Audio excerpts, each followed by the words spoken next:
Halo, selamat datang kembali di Studio Jurnalis episode selanjutnya. Saya lupa lah ini episode berapa lah ya. Dan seperti biasa kalau di Studio Jurnalis ditemani sama saya Prabu Pramayoga, anak buah Andika Surya dari Collapse, ya.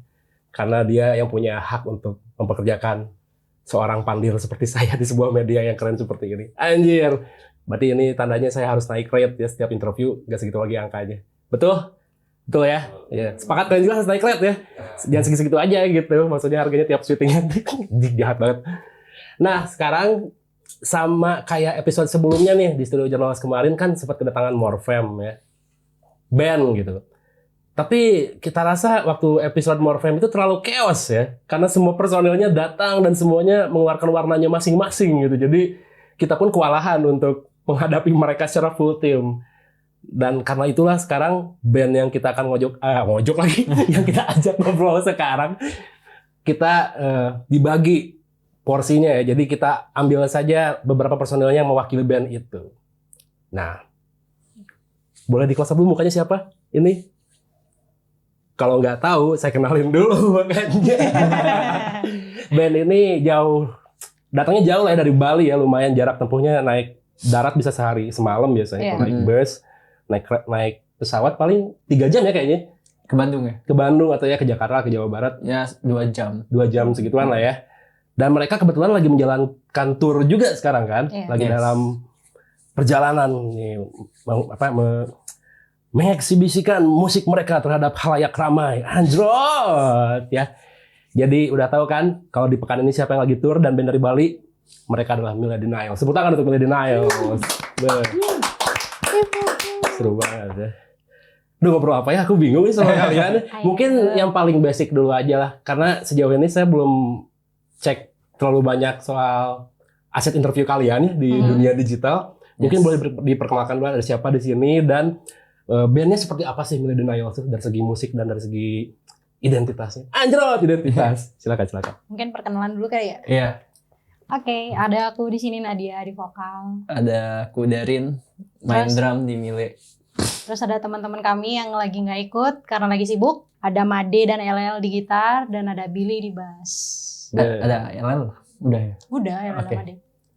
Terus kalian konon dari beberapa press release di media musik lah ya, mengklaim sebagai band yang mengusung emo gaze. Oh iya. Betul? Iya. Atau kalian punya statement khusus yang ingin disampaikan kenapa emo gaze? Well actually kayak kita pertama juga bingung genre kita apa ya. Karena waktu kita awal ada banyak yang nanya kayak ini musik kamu apa sih? Genre kamu apa sih? Dan kita ngirim press release dulu genre kita nulisnya aneh-aneh kayak noise, midwest, emo, something. Kayak aneh aja gitu. Kayak oh ya udah deh kita bikin simple aja karena emang maininnya di 2 subgenre kan, shoegaze sama emo.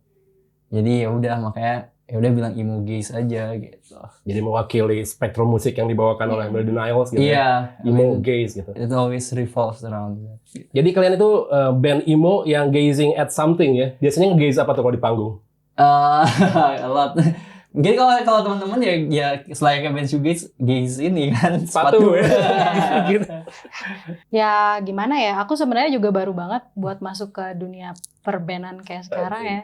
Jadi kalau aku lihat gimana musik-musik shoegaze tuh kayak oh ternyata kayak gini ya. Ternyata dari sebelumnya pun aku baru tahu ada yang namanya genre shoegaze kayak gitu. Oh ternyata shoegaze tuh kayak gini ya, suara yang ngawang-ngawang kayak gitu. Terus di mana orang tua aku dengerin musikku sendiri, vokalmu di mana?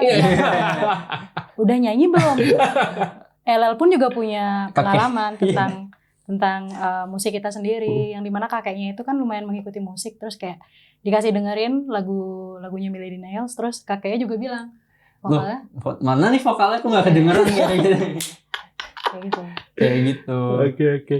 Jadi kayak kenapa dibilang emo gaze juga, kita sebenarnya mainin musik yang mungkin secara composition lebih ke emo ya, midwest emo, cuman soundnya lebih kayak ke fuzzy sama shoegaze gitu. Oke. Itu cukup menjelaskan ya kenapa mereka mendeklarkan diri sebagai band emo gaze. Nah, tapi ini ada satu hal yang lumayan jadi pertanyaan saya ketika nama Millennials mulai mencuat di skena musik ya. Nama band kalian tuh lumayan stick gitu buat saya pribadi ya, Millennials Denials, gabungan dari dua kata kan, Millennials dan Denials gitu Iya. Oh, kan. iya. Tapi Denialsnya ini yang menarik tuh, sebenarnya apa sih yang kalian sering deny di kehidupan kalian sampai harus dimasukkan ke nama band gitu? Kenapa tuh? Kenapa Oh, iya, denial? oke. Iya, kamu lah. Kamu yang paling denial. Nah, oke, kenapa deh? Oke, jadi kan kalau bisa dibilang ya, millennial tuh kan diambil dari dua kata. Ada millennial sama denial, yang dimana sebenarnya kita tuh termasuk di peralihan millennial sama Gen Gen Z. Z. Nah, Mm-mm. terus kalau untuk denialnya, yang dimana kita lihat juga generasi kayak umur-umur aku sama anak-anak yang umur kelahiran 96, 97 sama 98 sih, kebetulan Made paling kecil. Kita tuh emang banyak denialnya. Kalau anak-anak bilang sih aku yang paling denial. Oke. Entah denial masalah emosi, Oke. kayak misalnya aku marah misalnya, tapi aku berusaha untuk nutupin itu loh, tapi anak-anak tuh tahu kalau aku marah kayak Iya. gitu. Oke. Udahlah Nat, kayak nggak usah. Kayak itu kamu ya kalau bahasa Bali. Kayak nggak usah kayak denial kayak gitu. Oke. Makanya kita bilang Mm-mm. ya Ya, denial. Generasi yang banyak denialnya. Jadi itu semacam kayak pengukuhan identitas juga lah ya. Iya. Kalau kalian tuh ya let's say generasi milenial yang sering deny at Iya. something. Iya. Ya, maybe kayak karena di masa peralihan ini kita juga ngerasa kayak kita ngedinai kita milenial, tapi kita juga ngedinai kita Gen Z. Jadi kayak Jadi di mana kita sebenarnya posisinya kayak Iya. gitu ya. generational crisis gitu. Kalau tadi seperti bahas yang Nadia katanya sering banget denial terhadap beberapa hal gitu. Tapi kalau boleh di ranking nih personil millennials yang paling sering iya. denying itu siapa sebenarnya? Let's say 4 ke 1 gitu. Coba deh kamu jawab. Paling nerima itu aku ya. Oh, paling nerimo dari ya. Enggak sih, si Billy sih. Billy, Hmm. habis itu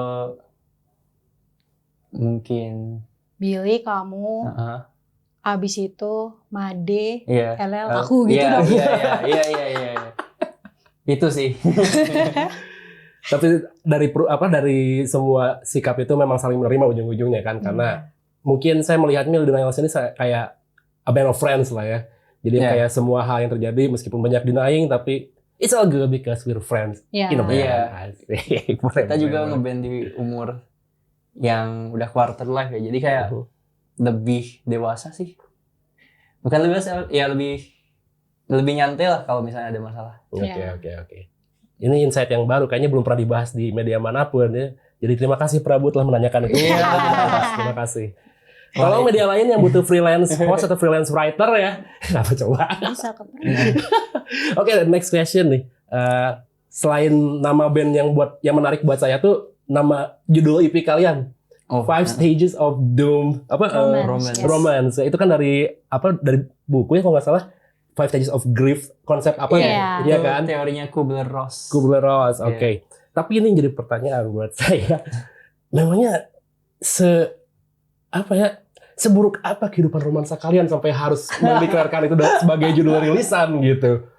Apakah itu memang datang dari kehidupan nyata gitu, terinspirasi dari beberapa spektrum kejadian itu kayak momen-momen di kehidupan, atau itu memang konsep aja buat albumnya? Keduanya sih. Okay. Karena relate juga. Karena personal abis itu kayak waktu itu aku ketemu sama temanku yang kuliah kedokteran. Wah, ini kamu lagi ada di 5 fase patah hati ini gitu. Dan jadi kayak ini kayak asik deh kalau misalnya dikonsepin pakai perspektif yang personal kayak gitu. Oke. Saat songwriting semua kondisi personilnya apakah memang lagi patah hati atau gimana? Waktu itu kamu gimana? Waktu itu aku enggak. Tapi mewakili kamu dan Made pada saat itu. Oke. Iya sih, sebenarnya waktu itu yang patah hati aku sama Made kayaknya. Jadi ya makanya sangat maksudnya proses songwriting jadi kenceng ya. Karena lagi sebenarnya emosional gitu semua. So kayak waktu itu aku bisa write kayak 10-20 lyrics buat di banking. No shit, serius? Iya, serius. Gokil banget. Itu kayak semacam the power of kepepet juga ya, kepepet dan ingin meluapkan emosi lewat katarsisnya, menulis lirik gitu ya, seperti itu ya. Power of katarsis ya. Iya. Nah, Nadia sendiri ketika melihat kawan-kawannya sedang patah hati dan mencoba untuk menuangkan konsep itu ke rilisan, gimana penerimaannya tuh? Aku sih seneng ya, soalnya kan kalau mungkin karena aku ada basic di psikologi, kan ada yang namanya katarsis ya. Katarsis tuh kayak gimana orang meluapkan emosinya dia. Mungkin ada yang negatif sama ada yang positif. Dan untungnya teman-teman itu bagus gitu loh, dia mengeluarkan emosinya dia ke arah yang positif dengan membuat lagu. Lagu Permanen Fling pun kalau nggak salah Darin buat cuma berapa jam mungkin Rin, ya nggak sampai sehari. Nggak sampai sehari. Itu karena dengar cerita. Jadi Permanen Fling itu adalah ceritanya Made. Waktu itu Made curhat, kita lagi makan habis latihan. Terus Made curhat, terus malamnya Darin udah tiba-tiba ngirim lirik, udah jadi kayak gitu. Iya. Jadi kayak secepat itu sih waktu itu proses buat songwriting, terutama di lyrics ya.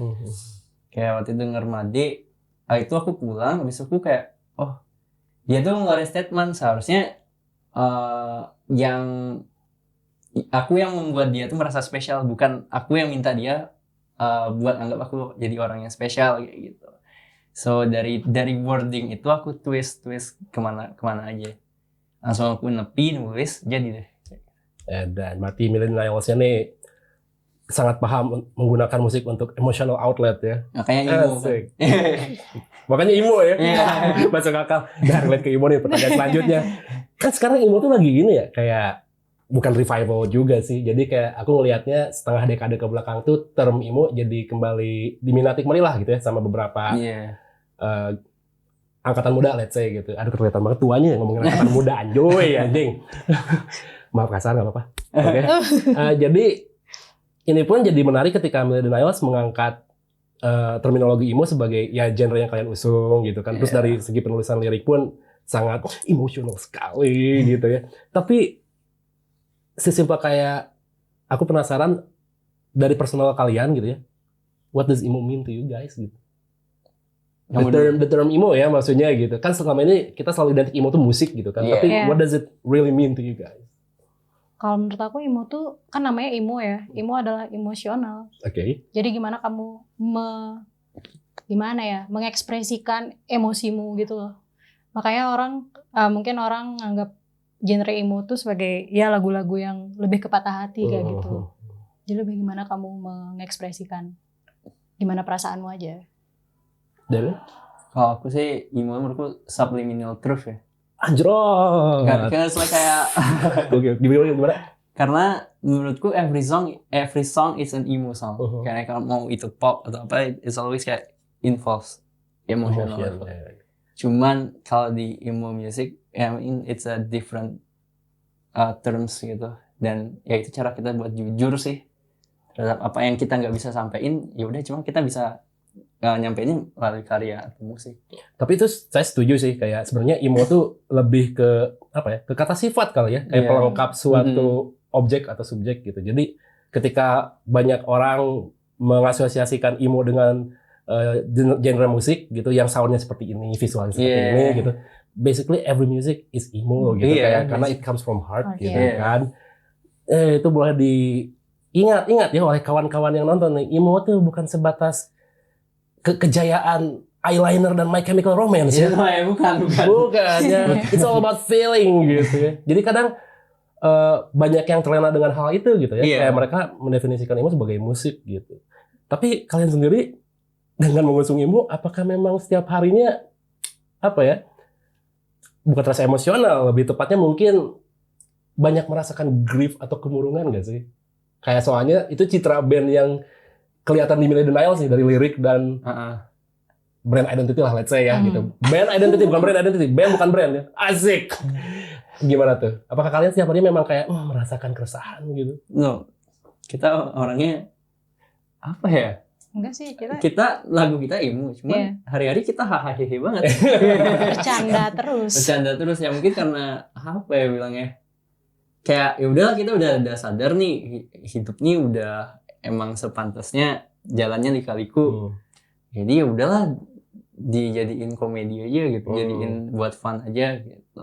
Oke. Daripada I mean ada outlet buat kita nyampein kesedihan itu kan di karya. Ya jadi mungkin karena udah kita bawa ke sana di hari-hari kita jadi lepas lah dari hal itu. Jadi relief gitu relief gitu ya. Tapi kalian pernah merasakan atau melakukan suatu hal yang paling emo nggak di kehidupan? Misalnya contohnya saya ya, ketika saya dulu waktu sekolah terus terpapar oleh emo pertama kali gitu. Rambut saya kan keriting ya. Dan ketika nonton video klip Thursday atau Finch ya, aku ingin rambutku miring seperti vokalis band ini gitu.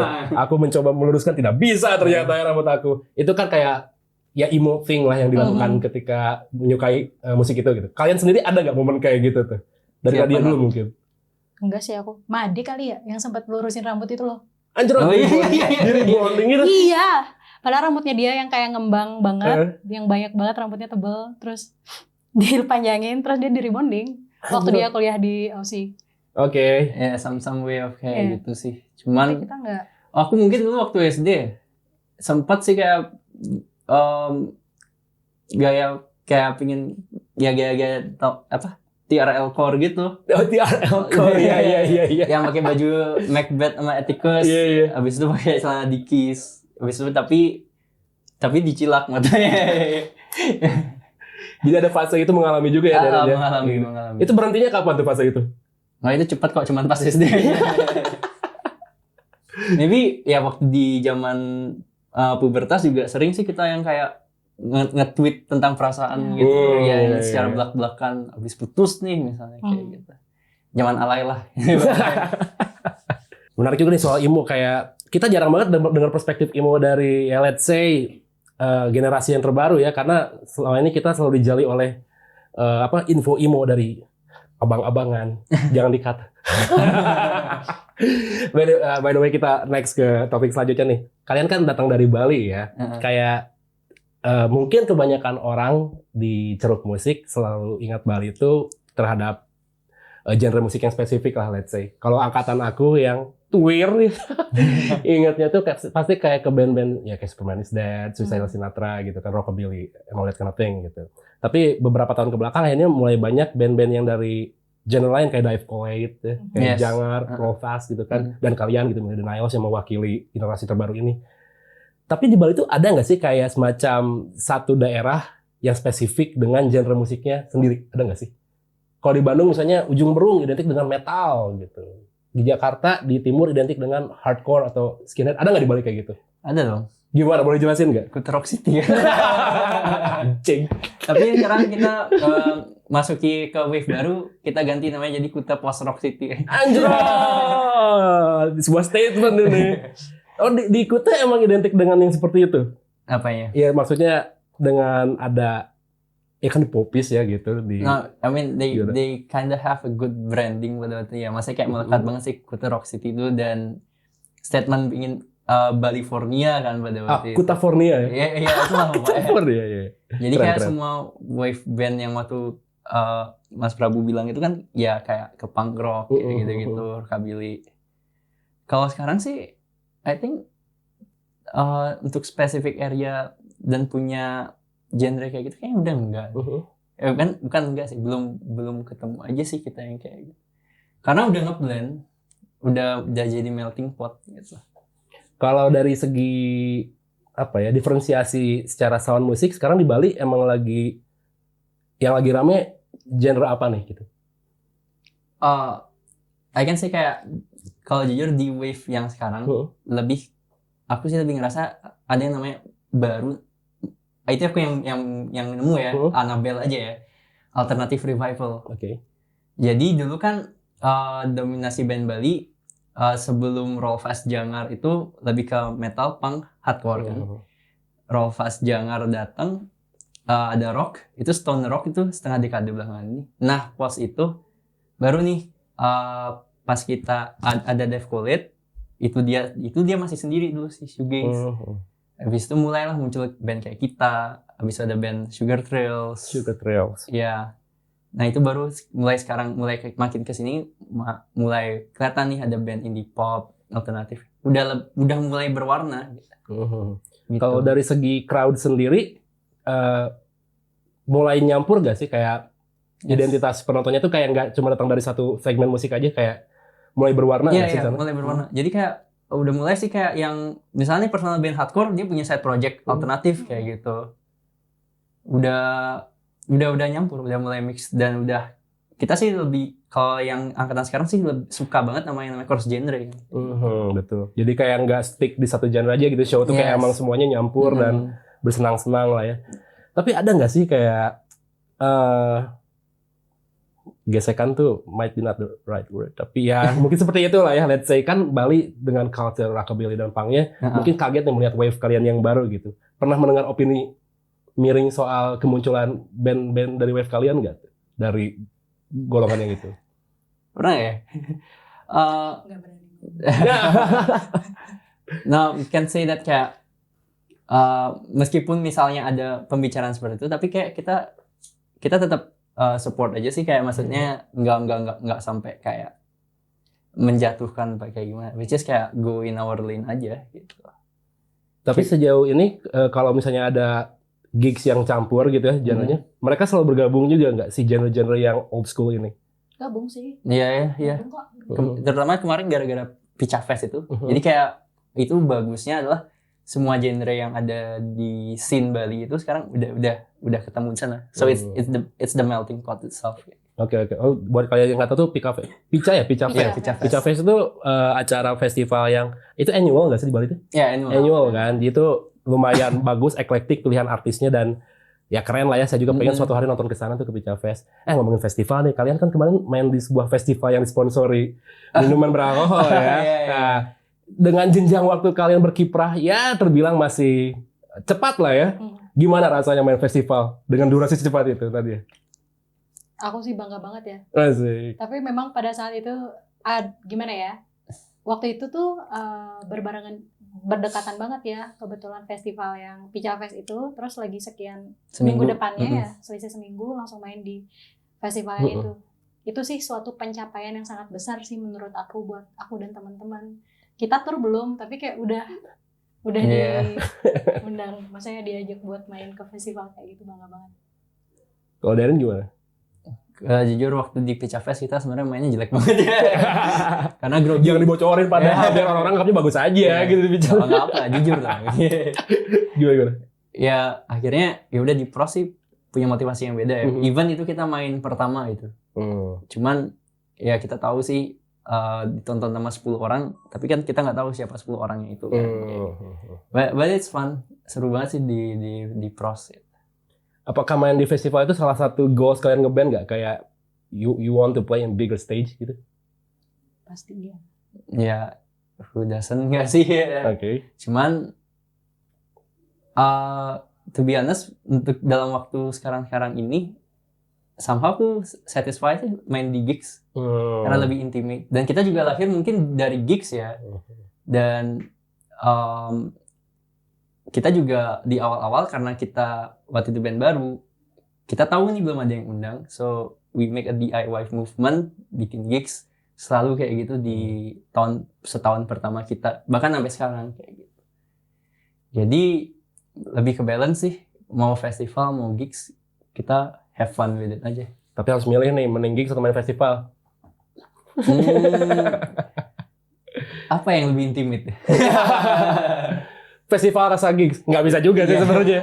Oh bisa sih, Bisa. festival yang ada gig stage-nya. Iya. Tapi kalau ngomongin gigs, ada nggak sih pengalaman yang ya undeniably memorable buat kalian tuh selama di gigs, entah itu penontonnya turnover-nya bagus atau ada kejadian konyol, ada nggak sih yang bisa di-share ke penonton selama kalian main di gigs nih?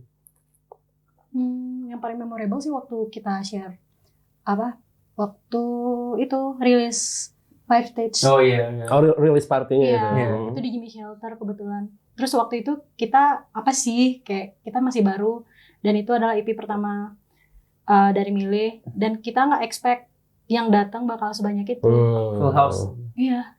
Itu waktu itu Gimme Shelter lama tutup, terus comeback kan dia. Wah ini pasti nggak belum momentum, dan ternyata surprisingly rame dari teman-teman band, sama kita juga ada beberapa orang yang kita kenal datang gitu ya. Itu emang great feeling sih ditonton semua yang kita nggak kenal. Maksudnya tonton temen menyenangkan ya gitu ya, seru gitu. Tapi kayak musik kita nyampe ke orang-orang ini siapa gitu kan. Itu kayak great feeling juga gitu kan. Dan ketika tour ini saya memantau juga ya pergerakan mereka di sosial media, asik. Ternyata turnover kalian juga di kota-kota lain ketika tour bagus juga ya selama ini gitu. Kayak ternyata kalian membangun koneksi yang lumayan efektif lah menurut saya gitu ya. Jadi ketika kalian tuh ternyata udah punya crowd juga nih di luar kota gitu kan. Kalian sebenarnya memaintain korespondensi nggak sih sama teman-teman luar kota? Obviously. Ya pasti sih. Karena ya itu sih karena tadi aku bilang kita lahir dari movement DIY atau gigs ya. Jadi ya udah dari awal etosnya buat networking dan nyari teman kayak gitu. And kita juga kayak kenapa pingin tour karena di Spotify for Artists kita di Denpasar sendiri itu urutan nomor 7. Oke. Tuh orang Denpasar. Cie, dikomporin gitu. Jadi ya makanya sih dan pada akhirnya ketemu nih sama internet friends kita. Di situ sih titik senengnya. Ya being intimate again kayak gitu. Kalau orang luar kota yang pertama kali nge-reach out Millennials, kalian inget siapa nggak? Aku nggak megang akun. Ketahuan dia nggak pegang akun Instagram. Kalau nggak salah ya, ini sih momentumnya gimana ceritanya pada akhirnya tuh bisa dapat expose di sini ya. Yang waktu itu nge-reach out kita tuh Eki Afat. Ekring. Ekring, ya. Itu di single kedua kita, dia langsung kayak suka, langsung ya udah kita kontekan. Ya, thank you buat Eki. Sih, dapat placement FH di sini. Tapi kalau dari luar kota sendiri, kayak korespondensi, let's say, tanda kutip fans lah, pendengar gitu ya. Seantusias apa sih sama musik Millennials sejauh ini? Wow, ya cukup antusias sih ya. Gitu. Kita juga sering dibikinin meme konten yang unexpected gitu di Twitter sama story. Ya seru aja sih ya, kenal sama orang di luar kota ya. Jadi kayak wider perspektif lagi sih buat kita personal.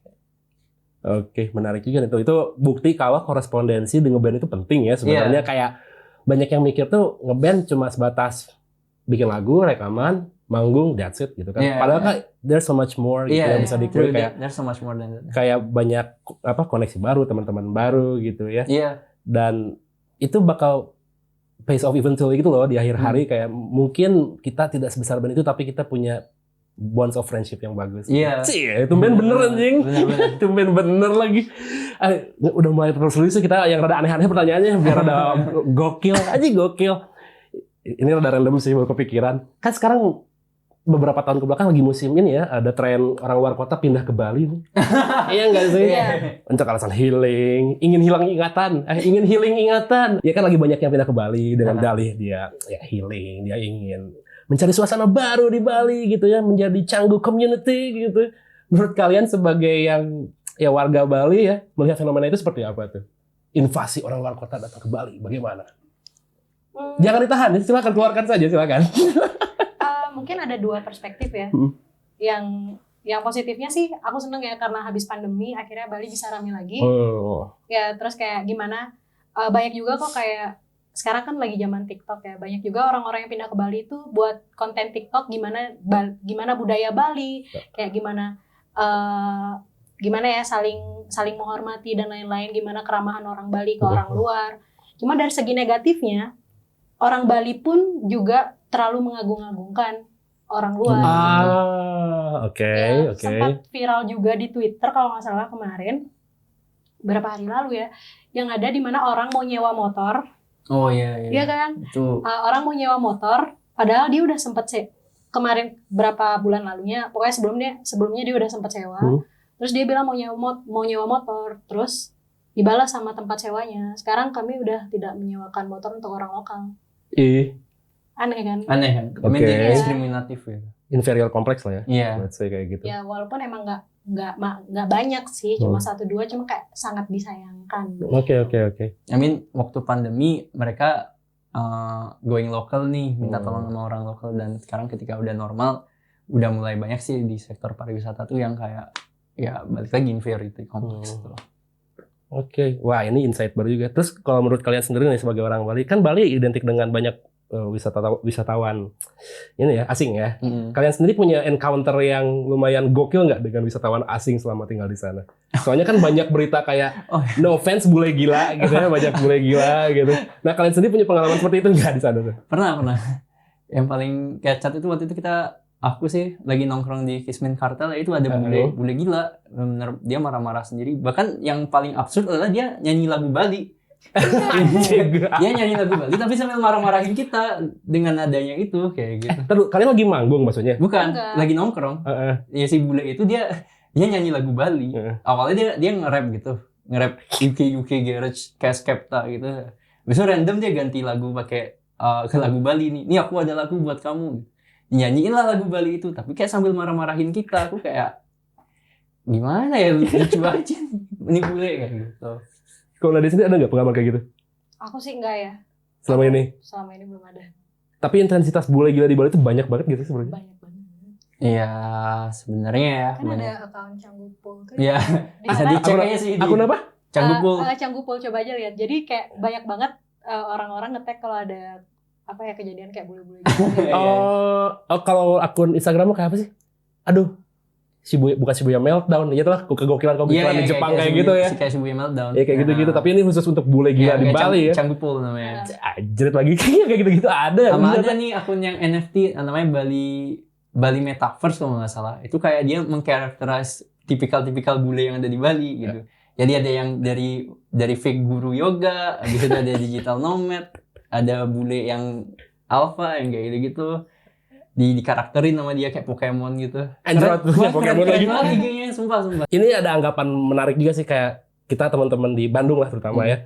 Konon katanya kalau kita ingin nge-reach out audience yang lebih bervariasi dari segi geografis, katanya kita harus mencoba untuk tur ke Bali katanya. Iya. Karena spektrum orang yang datang ke situ lebih banyak juga, ada turis, ada kayak gitu-gitunya lah. Menurut kalian itu suatu pilihan yang efektif nggak sih untuk tur ke Bali, untuk engage audiens yang lebih luas? Sebagai orang Bali ya tentunya perspektifnya. Oke. Kalau menurutku mungkin bisa dibilang gimana ya, in between ya. Karena aku lihat orang untuk gimana ya, minat orang di Bali untuk datang ke suatu gigs atau acara itu masih cukup rendah. Beda banget. Sangat disayangkan ya. Beda banget audiens di Bali sama di Jawa. Di Bali. Truth to be told. Iya. Kalau di Bali itu, misalnya gigs mulai jam 8.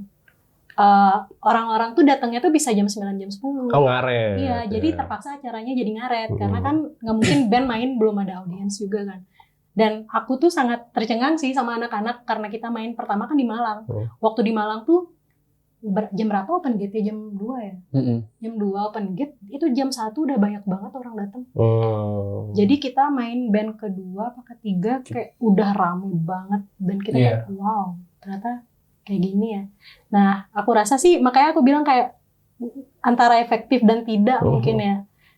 Kalau efektifnya mungkin kalau misalnya dapat gininya yang bagus, apa ya mungkin kayaknya positioning bagus, sih. ya. Itu mungkin efektif. Kalau misalnya nggak tepat jadi nggak efektif juga kayak gitu. Oke, make sense. Berarti emang gimana tergantung situasinya juga kali ya, dan dia bisa berkorespondensi dengan orang yang tepat atau tidak di Bali kayak gitu. Tuh ya, motor ke Bali ya, jangan sekedar ingin healing di Canggu ya, coba kulik pergawanan di sana yang tepat ya. Ngomongin tadi kayak di crowd di Malang seru, kalian sempat kepikiran pindah domisili nggak sih ngeband? Aku iya. Gimana diceritain itu? Kalau aku sih bukan bandku ya biarin di Bali aja. Lebih kayak ke personal aja gitu sih. Cuman kita nggak tahu juga, aku nggak tahu juga ya bakal kemana. Tapi intinya aku pas so far paling terkesan, ini aku tahun ini traveling udah 3 kali ya ke Jawa. Aku paling suka di Bandung sih sebenarnya. Nah, jangan gitu, mentang-mentang media Bandung jadi serius. lip service nih. No, serius. Gimana? Ya suka aja, kayak mungkin karena aku juga ngedesain ya, jadi kayak suka sama arsitektur, sama tempat hang spot di sini, terus juga ya I kind of like movement di sini sih. Gitu. Oke. Kalau Nadia sendiri gimana? Ada kepikiran pindah domisili nggak? Aku sih ada banget. Untuk ngeband atau personal? Kalau band sih bebas sih, maksudnya kayak kalau kita beda kota juga masih bisa berkreativitas. Kalau untuk personal sih pingin banget. Cuma kalau lebih ke entah kenapa pengen pindah, karena aku lihat Bali udah jauh mundur sih. Dari kayak sekarang musim hujan lumayan banyak bencana. Kemarin juga baru banjir gede itu ya di Bali ya. Dan itu scary sih sebenarnya. Gimana Bali aku rasa udah sangat berbeda dengan Bali yang dulu. Kan sempat ada petisi juga kembalikan Bali yang dulu karena terlalu banyak beach club dan lain-lain. Iya. Aku pinginnya sih kalau Bali yang dulu mungkin aku bakal betah ya. Kalau terus kayak gini, setuju sih. ya aku rasa semua orang juga pingin pindah sih. I mean, our worst fear itu adalah di kemudian hari Bali menjadi overrated itu sih. Oke. Gokil. Ini sebuah insight yang menarik ya dari orang Bali sendiri loh. Jadi buat kalian para fucking invaders, tolonglah jangan merusak kota orang lain. Iya. Jangan rusak kota sendiri juga, apalagi kota orang lain gitu kan. Tolonglah. I mean it's nice sih misalnya datang banyak orang dengan banyak perspektif ya.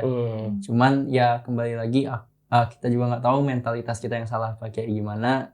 Jadi ya kayak balik lagi ke inferiority complex tadi kan. Yang seharusnya mungkin kita bisa mengolah resource kita dari tangan kita sendiri ya dengan budaya kita sendiri ya.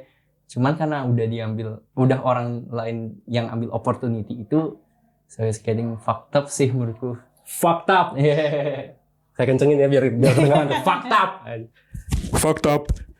Jelas banget kan? Itu harus dijadiin bumper.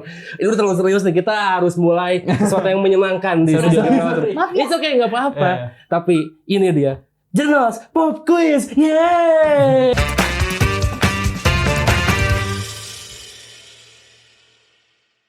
Karena kalian ini sudah self-proclaim sebagai millennials, ya dari nama bandnya juga ya, millennials, ya, millennials gitu. Jadi saya akan menanyakan beberapa hal yang mungkin terkait dengan cloud millennials di era sekarang sesuai umur kalian ya.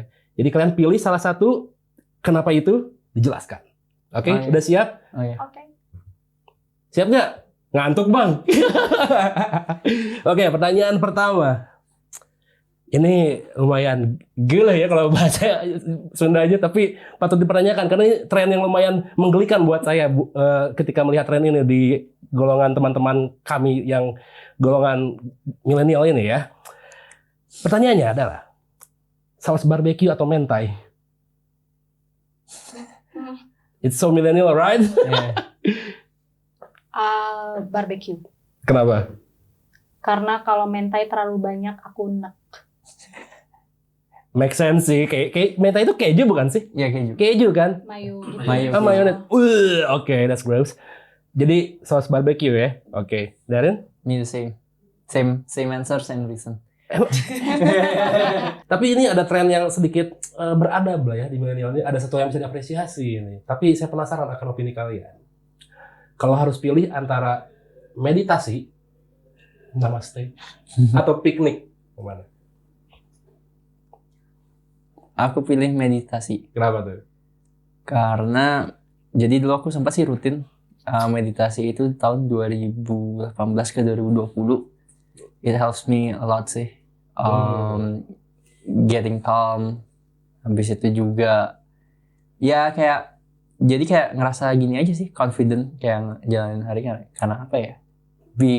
Exploring myself gitu. Punya waktu tersendiri buat bagi aku ya meditasi ya buat introspeksi dan diam sejenak sama diri kita sendiri sih. Itu momen kontemplasi lah ya, gitu kayak reflecting stuff. Iya. Nadia gimana? Aku pilih piknik.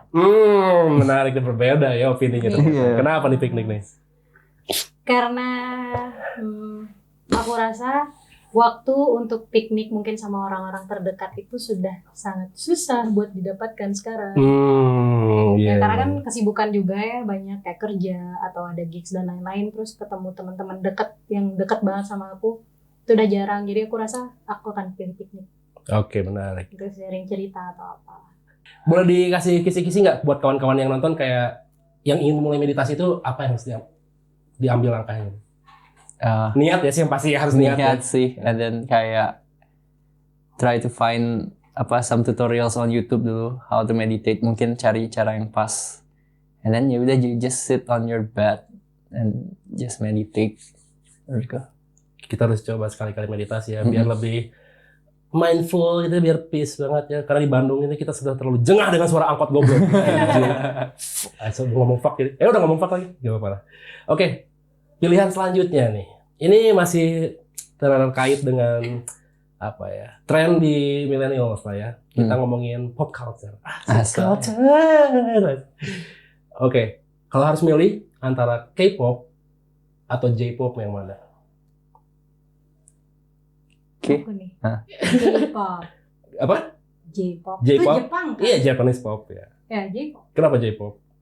Aku nggak terlalu suka musik-musik Korea yang terlalu gimana ya, kayak gitu. Gimana Oh, ya, yang kalau terlalu- Jepang pun banyak kayak gimana, kayak soundtrack anime itu Ah, bagus oke. banget gitu daripada K-pop tuh aku kayak ngeselin aja dengernya. Wah, kamu parah itu kalau Nggak ngerti. kontroversial sekali itu, tolong tadi diedit ya. Tolong di mute. Karena Denials di spam sama fans army ya gitu. It's okay. Ngomong apa kamu? Sekali lagi. Anjir. Ya.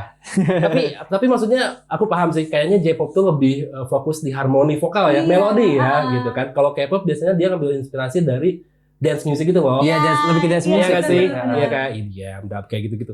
Make sense gak apa? Masuk akal. Kalau ditelaah secara teliti ya. Tonton yang bener, jangan di-cut doang persis seperti TikTok anjing. Oke. Kalau Darren gimana? Sama J-pop. Alasan sama nggak? Gimana? Hampir mirip dan kayak apa ya? Ya lebih artisan aja sih kali ya Anjing. bahasanya daripada yang dance K-pop gitu. Oke. Lebih ke music taste aja sih. Kalau kalian sendiri musisi Jepang yang lagi intens didengerin dalam waktu dekat ini siapa? Kamu siapa? Aku Radwimps. Kamu Red Wimps ya? Aku dulu suka ini sih, High Standard, Kemuri. Anjoy, Iya. enak melodik bang. Itu melodik. Oke. Tapi ini sih ada sih band shoegaze tuh. Fuck. Aku lupa namanya. Sumpah. Lupa. Oke. Tapi ada satu band shoegaze Jepang yang cukup nyantol sama aku. Kalau kamu tadi apa? Radwimps. Red Wimps ya. Kenapa? Ada band lain nggak selain Red Wimps? Ada, cuma aku lupa namanya. Coba nyanyikan, mungkin akan teringat. Aduh, nggak tahu liriknya. Gak apa-apa kan bisa. Nah. Kayak gitu. Oke. Na na na na na na na na na na na na na na na. Nah, buat kamu yang dengar ini bisa menebak, kita kasih hadiah dari jurnal. Oh, tapi memang J-pop itu tadi bilang ya, stick melodinya tuh mudah banget tempel ya kayak gitu. Nah, sekarang lagi ada tren baru lagi nih soal J-pop, masih terkait yang tadi tuh. Sekarang kan lagi ada second coming dari JKT48 ya. Idol group lagi mulai menjamur lagi, bukan menjamur lah, maksudnya lagi rame disukai lagi gitu. Kalian sendiri dengerin gak sih JKT48? Aku nggak begitu. Cuman ya tahu beberapa hitnya aja. Nah, kalau menurut kalian kayak tendensi fans JKT48 yang mayoritas cowok dan menyukai grup seperti itu, punya pendapatnya kayak gimana? Apa ya? Aku seneng sih lebih gimana ya, sekarang banyak laki-laki yang udah nggak, dulu tuh kan kayak laki-laki tuh harus maskulin, dia harus menunjukkan gimana dia harus sebagai laki-laki yang dengan norma laki-laki pada umumnya gitu loh, gimana gender rules laki-laki harus maco katanya gitu ya. Jadi aku lebih keseneng sih gimana sebenarnya aku lihat fans-fansnya JKT48 yang dimana mereka dengan bangga ngedance, gimana mereka dengan bangga nyanyi kayak gitu, aku seneng banget. Bukan cuma JKT48 sih ya, fans K-pop pun banyak juga kok, kayak SNSD dulu, dan sekarang ada Blackpink kayak gitu-gitu pun banyak juga cowok yang suka dan mulai ikut buat dance cover. Itu seneng sih. Jadi kayak embracing true self gitu ya kayaknya. Keren tuh. Milih denial, tolong dicontoh kawan-kawan. Terbukalah pikiran kalian terhadap hal seperti itu ya. Oke, next. Ini ada pilihan selanjutnya. Ini nggak tahu relate atau enggak ya, tapi aku ngelihatnya ada tendensi akan rivalitas soal dua production house terbesar di dunia sekarang di antara milenial ini yang sering dipantau oleh mereka nih. Kalau harus milih Marvel atau DC? Aku Marvel. Oke, why? Itu agak kaget. Ayo pilih dong. Susah sih aku, soalnya kalau DC aku suka beberapa, kayak aku suka Joker. Terus tapi Marvel deh. Kenapa? Marvel yang dulu, tapi yang bukan yang MCU yang sekarang, tapi Marvel sih. Kenapa tuh? Yes, it's way more colorful dan lebih masuk ke moodku sih ya. Terutama aku kalau my favorite superhero sih sebenarnya Spider-Man. Jadi kayak gimana ya? I can reflect with him gitu, kayak yang misalnya di luar dia kayak looks fun gitu, tapi sebenarnya inside life-nya is very fucking miserable gitu. Dia kayak punya pergulatan sendiri gitu ya dengan dunianya. Dan di film terakhirnya kan dia kayak No Way Home. Iya, nobody knows him anymore. Emang pelik jadi superhero itu ya. Yeah. Nadia gimana? Aku Marvel. Kenapa? Karena nggak ngikutin DC. Ah, iya. Doang. Sama sekali enggak tuh. Iya. Gokil. Kalau di Marvel sendiri, ya let's say MCU lah ya. Di MCU sendiri film favoritnya apa tuh Nadia?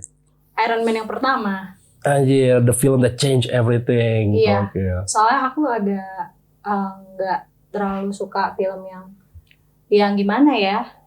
Ya mungkin kalau di DC kayak kenapa Superman pakai gimana ya?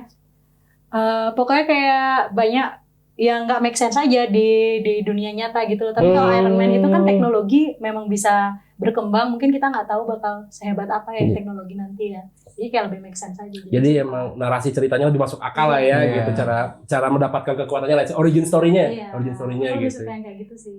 Nah, ngomongin film ini menarik juga nih. Kalau kalian tuh lebih suka nonton film yang genre-nya apa sih? Nah, kalau aku romcom. Rom-com, oke. Kalau Nadia? Aku lebih ke action sih. Wow. Tom Cruise, kayak gitu-gitu. Iya, aku suka Jason Statham. Asik. Oke. Saya paham ya gitu arahnya ke situ. Oke.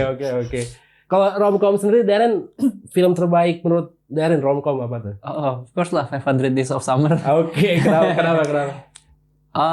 Keren aja. I mean, itu adalah kayak film romcom yang paling realistik dan paling brutally truth gitu. Dan Adam Sandler delivers banget ya. No, 500 Days of Summer sih. Joseph Gordon-Levitt sama Orang Sorry, kayaknya this channel. 50 First Dates anjir. Ketahuan lagi umurnya tai banget anjing. Oh, 50 First Dates beda lagi. Adam Sandler lagi itu kata lagi anjing. Iya, Tapi itu keren juga Adam Sandler. Dan soundtracknya bagus itu film itu. Iya, Like, nah, ya. They have Smiths, Pixies, ya nggak sih? Ya, hipster soundtrack. Oh, hipster soundtrack. If you want to make your hipster boyfriend happy, go watch that movie. Tai banget. Kalau kamu apa film action favoritnya?